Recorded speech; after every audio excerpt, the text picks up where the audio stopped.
How's it going, everybody? Welcome to Shadowstitch Plays, and today I'll be doing a recap of my hardcore Nuzlocke of the new Pokemon Brilliant Diamond. This may also double as a simple review of the games as a whole, so just keep in mind I will be sharing some opinions in this video. These remakes are pretty good, but after a day and a half of playing them, I realized I wouldn't be able to stream the entire run. I'm no Pokemon challenges, so while I appreciate all the people that stop by my streams regularly, I felt I wasn't entertaining enough, nor was I interested enough myself to keep playing through the tedious sections of the game without some other form of stimulus. I ended up just playing the game at my own leisure and came back to stream the finale of the run at the Elite Four, and that's largely where we'll be looking at today. So hang back and enjoy the final battles of my Brilliant Diamond Hardcore Nuzlocke. If you don't know what a Hardcore Nuzlocke is, check the description of this video or pause the screen now to read. Anyway, I ended up picking Napoleon the Piplup as my starter, since I did just recently do a run of Platinum here on the channel where I picked Chimchar, and my last Renegade Platinum run I had Turtwig, so I figured it was the Little Penguin's turn. I picked up Henry the Starly on Route 201, Elizabeth the Shinx with Intimidate on Route 202, Victoria the Budu on Route 204, and Richard the Zubat in the Ravage Path. These members would remain staple teammates the entire run, only swapping out which flying type I wanted to use on occasion. Rourke was no trouble, of course, and I ran through to the next town. When I got to Eterna City, I caught Gandhi the Meditite on Route 211 and Dante the Houndoom in the Underground Path. Both Pokemon I had never used in a run before, so while they both took a little while to come online, I happily added them to the team. One final main encounter came in the form of Gregory the Gligar in the Underground, sometime around the Team Galactic Mount Coronet shenanigans. After some persuasion, a good friend hooked me up with a Razor Claw from his post-game. Really stupid that you can't get that in the main story, by the way, so I could evolve it into a Gliscor. Along the way, a few ultimately unimportant members went down or were sacked off, but these 8 remained the core of the team. I soon found myself at the Pokemon League, and where our story here begins. I trained my entire team up to the level cap of 63, which is the highest level of Lucian's Ace Bronzong. I found this to be the perfect level cap for this game, although I do still prefer my Rare Candy method, which I can use on Emulator, giving each member their own level cap. Here is the final team going into the league, kitted out with all their items and moves. I did no dedicated EV training, and everything in Elite Four has strong Pokemon with good IVs and EV spreads, so this should be interesting. Let me know in the comments if you think we'll be able to make it through. Our rival Knight jumps us before we can get to the doorman, but thanks to our massive level difference, he stands no chance and we finally can take on the league itself. Aaron was up first, so I let off Napoleon to set up rocks before whittling down the Dustox and stalling out its screens. Dustox finally drops, and Heracross takes its place, giving a free switch into Gregory. Despite being 9 levels above it, his Heracross still outspeeds and hits hard with a few guts-boosted facades before I can take it out with a +2 acrobatics. Beautifly and Vespiquen meet the same fate, and Drapion drops to an Earthquake after tickling us with a Night Slash. 1 down, 4 to go. Granny Bertha is up next, and I lead with Victoria, setting up a Toxic Spike before recovering everything back with a Giga Drain. Wishcash comes out, and despite a Rindo Berry, she steals its soul with yet another Giga Drain. Sudowoodo is next, and even though Gandhi isn't the bulkiest, he takes a Head Smash and recovers his health back to near full with the Drain Punch. Golem is next up, and I can't one-shot it thanks to Sturdy actually working in this game. But after tanking a Heavy Slam easily, it drops to the poison from Victoria's Toxic Spikes. Hippowdon is her last, and I shuffle between Elizabeth and Gregory a few times, dropping its attack with Intimidates. When it's at -2 attack, I hit it with an Earthquake before swapping to Napoleon to deal the finishing blow with Surf. Flint in his incredible arrangement of fire types is up next. Okay, pause here. Like, I get that you're supposed to be faithful and all that, but come on, you could have at least given him a Houndoom or something over, like, the Steelix. I'll touch on this more later, but this is one of the biggest issues I have with the game. Sometimes it's a little too faithful. Anyway, Napoleon leads the charge again, setting up rocks, and after a quick nap, a Surf wipes out his Rapidash, bringing in Lopunny. Gregory comes in, and after a few hits and healing, it drops to an Acrobatics. Steelix instantly cracks to an Earthquake before he breaks out his potentially most dangerous Pokemon, Drifblim. This thing has a very annoying moveset of Minimize, Strength Sap, and Will-O-Wisp with Baton Pass to top things off. However, I came prepared by teaching Elizabeth Shockwave to bypass the evasion boosts. It doesn't quite KO thanks to her low special attack, but that scares him off as he baton passes his +1 evasion and -1 attack into Infernape. Gregory comes in and plays it safe, roosting off some damage before missing an acrobatics, but hitting the next one, taking out his ace. The rocks finish off his Drifblim, winning us the battle. Lucian is the last of the Elite Four and should be the easiest thanks to the one member that hasn't seen any action yet. Dante leads off against his Mr. Mime and sets up 3 nasty plots, while it just sets up screens and hits with an underwhelming Dazzling Gleam. 2 Dark Pulses easily wipe out the Mime and gives us a little HP back thanks to our Shell Belt. Medicham gets roasted by a Flamethrower, but then Girafarig comes out and my stupid raises its ugly head as I misclick Nasty Plot. Now, this would be bad enough, but I'm hard punished immediately, getting paralyzed by a Thunderbolt. I am thankfully able to right myself to take out the mini Giraffe with a Dark Pulse on the next turn, but I'm too low now to live a hit from the Alakazam. I do have one more out though. His only coverage move is Shockwave, so as long as I can stall him out of Psychics or Shockwaves, either Gregory or Dante can easily handle this thing. After about 12 minutes of switching back and forth between the 2 immunities, Alakazam foresees one final attack with a Future Sight and goes down to an Acrobatics. Crisis somewhat averted, as all that is left is his Bronzong. It sets up Trick Room as I switch into Dante on what I thought was the turn Future Sight was going to hit. Of course I wasn't paying attention and mashing the text too fast, but because of the Trick Room I have to switch out into Gregory. On the way in, I dodge an Earthquake, which is good, but get smashed by the Future Sight. On the following turn, I stupidly think I can live a hit and heal with Roost, but because of the Trick Room, Bronzong outspeeds and destroys Gregory with the Gyro Ball, taking out my newest team member and only ground immunity. This is horrendously bad, and I still have to take out this full health Bronzong that's hitting like a truck. Gandhi comes in and does over half with a high jump kick before his Citrus Berry heals him up. I make another stupid play switching into Victoria because I guess I didn't want to risk the miss, but thankfully the power of love lets her avoid an Earthquake on the way in. She gets off a Leech Seed before taking over half from a payback.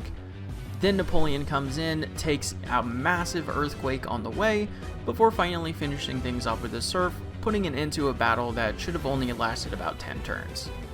Yeah, don't misclick when you have an easy fight, kids, and then don't make more bad plays afterwards. Cynthia's last, and I'm not feeling confident, as I know her Garchomp is now going to have a field day with my very Earthquake-weak team, now that Gregory is gone. However, I have a plan for everything else before we get to that, and Dante even gets a chance to redeem himself. Spiritomb leads off, and we set up to +6 special attack, alternating between Nasty Plot and Substitute so we don't take a special defense drop along the way. I can keep the sub up as I finally take out her Spiritomb with a Flamethrower and recover some health back with Shell Bell. Gastrodon comes out next and drops to a single Dark Pulse, bringing out Lucario. Cynthia misclicks herself this time and doesn't break my sub, instead choosing to set up a Nasty Plot while I melt her with a Flamethrower. Milotic is next, and this is what I really needed to substitute for, since I don't think I can take this thing out in one hit. My instincts are right, and a Dark Pulse brings her into the red as she breaks Dante's sub with a Scald. Another sub goes up as she heals, giving me another chance at some kind of hacks, like a flinch or crit. We go through another round of this before a high roll actually takes it out from full, leading to her penultimate Roserade. It is unfortunately faster and breaks Dante's sub with a Sludge Bomb before getting vaporized by a Flamethrower. The warm-up is over though, as the menace to Nuzlockers everywhere enters the field of battle, Cynthia's Garchomp. Dante unfortunately does not hang on through the power of love, but he carried us this far, so we can't disappoint him now. Elizabeth comes in to land an Intimidate before switching to Victoria, who avoids the hit on the way in, making that twice now she's dodged an Earthquake in this league. She takes the next one surprisingly well, while getting off a Leech Seed to sap some health and weaken this monster into KO range. I'm fully expecting Victoria to go down here, but she has one final parting gift, as she toughs it out and hits hard with a Giga Drain. At long last, Victoria falls to a final Earthquake, allowing Elizabeth to come in for one more Intimidate to tame this beast some more. Against my expectations, Elizabeth actually tanks the hit, and bites back hard with a love-induced critical hit, leaving her with a sliver. However, Victoria claims one final soul from her grave, as the Leech Seed saps the remaining HP and the Garchomp falls, winning us the battle and the title of champion. As we enter the Hall of Fame, I have to say I did overall come out of this journey with a positive view of the game. I did think the main bulk of the story was too easy and did end up being a little too boring for me, but I suppose that comes with the territory of a near one-to-one remake of an older, outdated game that I've played ad nauseum. Like I said before, I do feel that ILCA was a bit too faithful when remaking this, as many things that were objectively bad were carried over. I would have liked to have seen more of an approach that expanded the game and made for a more interesting experience. Updating gym leaders' teams to include more thematic Pokemon, like I suggested giving a Flint a Houndoom, or maybe giving Volkner an Ampharos. Basically, if you're playing this game only for the experience of the story, there really is no reason to play this over Platinum in my opinion. Also, you could just play the true definitive edition of Generation 4, Renegade Platinum. I will keep plugging that game till the day I die. All that said though, I did enjoy the revamped Underground. This feature was already great in the original, and the addition of the caves where you can find normally unobtainable Pokemon was amazing to increase diversity for your team.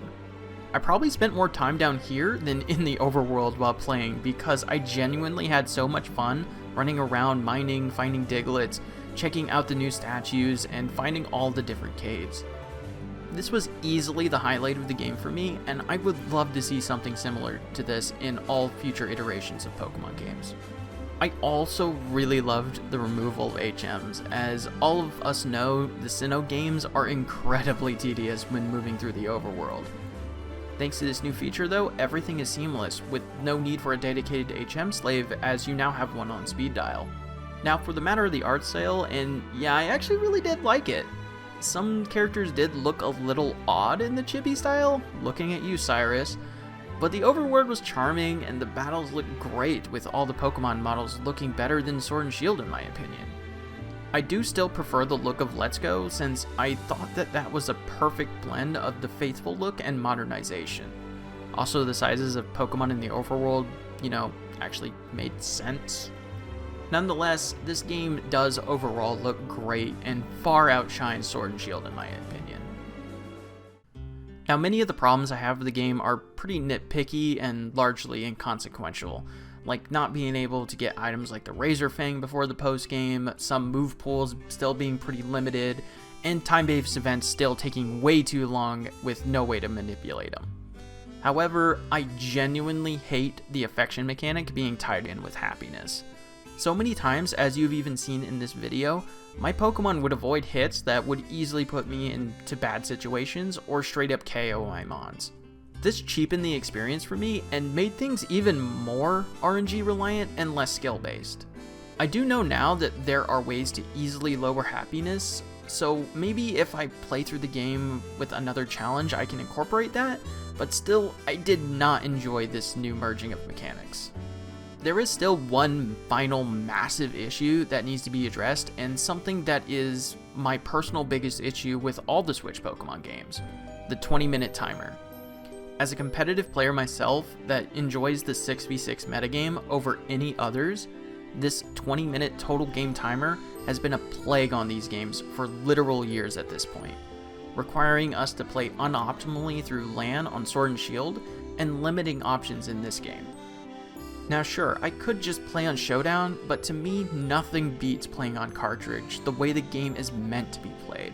So I implore you, even if you never use it like I do, go on Twitter and tweet out with the hashtag ILCAPlease and retweet Joey Pokegame's video, linked in the description, telling the world that we need this problem fixed.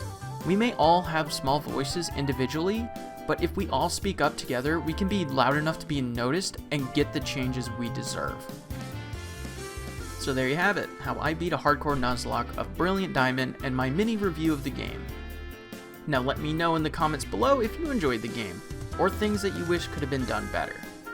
Like I said, I did come out of the experience with a positive outlook on the game, and I am looking forward to seeing where the series can go from here.